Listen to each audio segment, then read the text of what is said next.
Hi, this is my group's financial analysis of Boeing and whether or not someone should invest in Boeing. I'd like to start out with our summary.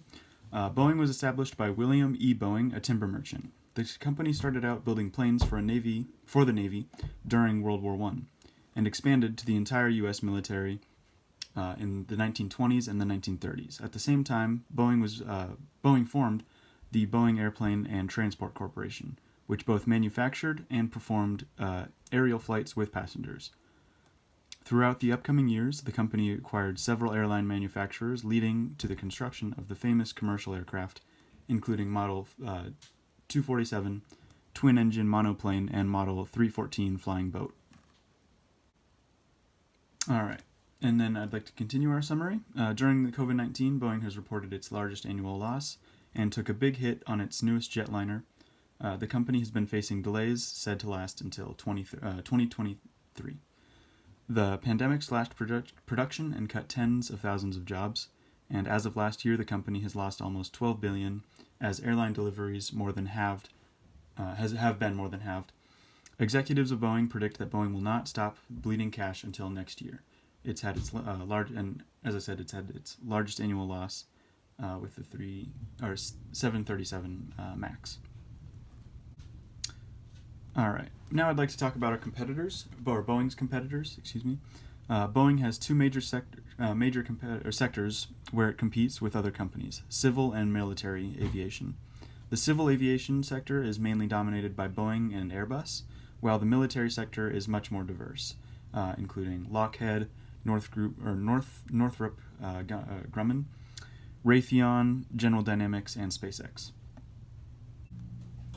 All right.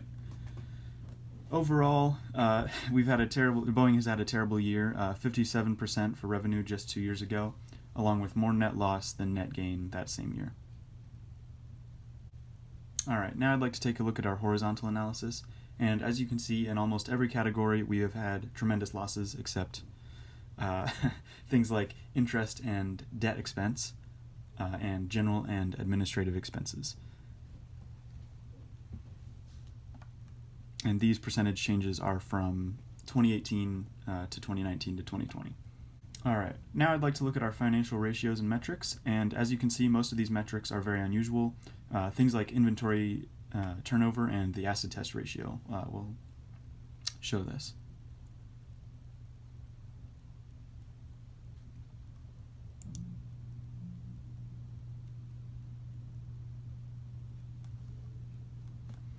All right, continuing with our financial ratios and metrics, as you can see, the debt ratio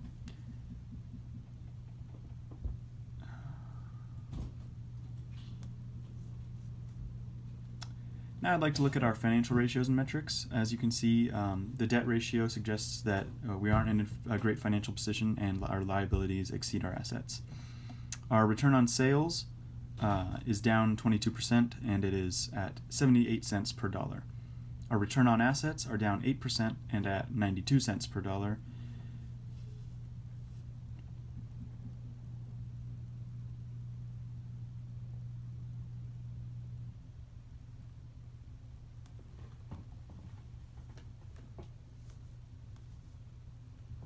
All right, I'd like to continue. I'd like to continue looking at our financial ratios and metrics, and our debt ratio. Excuse me. Now I'd like to continue looking at our financial ratios and metrics, and our debt ratio suggests that we aren't in a great financial position, and our liabilities exceed our assets. And our times interest earned ratio is due to a net loss and large amounts of income tax benefits and lower interest expenses. This number is negative and likely unhelpful in the grand scheme of things. And our return on sales ratio is down 22%, about 22%, and it stands at 78 cents per dollar. Our return on assets ratio is at a negative 8%, and it stands at 92 cents per dollar. And our return on equity ratio is due to both the net loss and currency negative equity. This metric is positive, but unuseful due to the underflow of both metrics. Our return on equity ratio is due to both a net loss and a currency negative equity, and this metric is positive. However, it is unuseful due to the underflow of both of our metrics.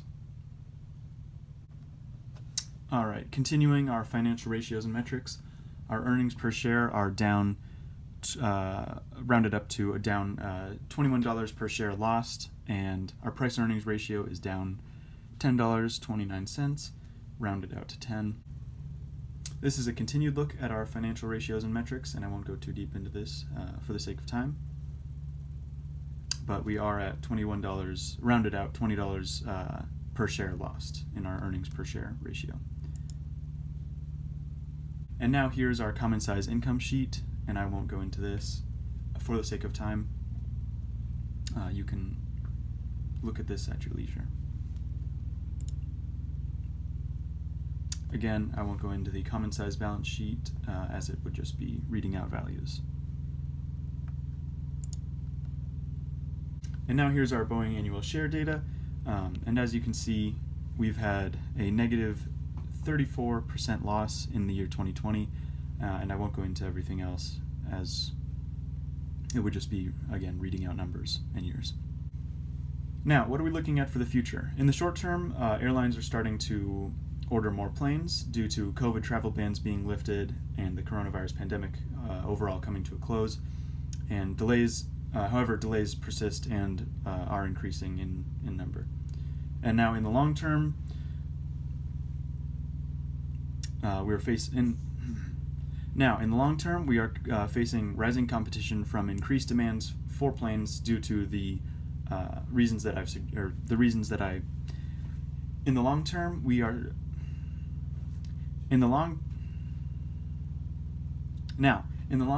are facing rising competition from the increased demand for planes due to the reasons that I stated previously.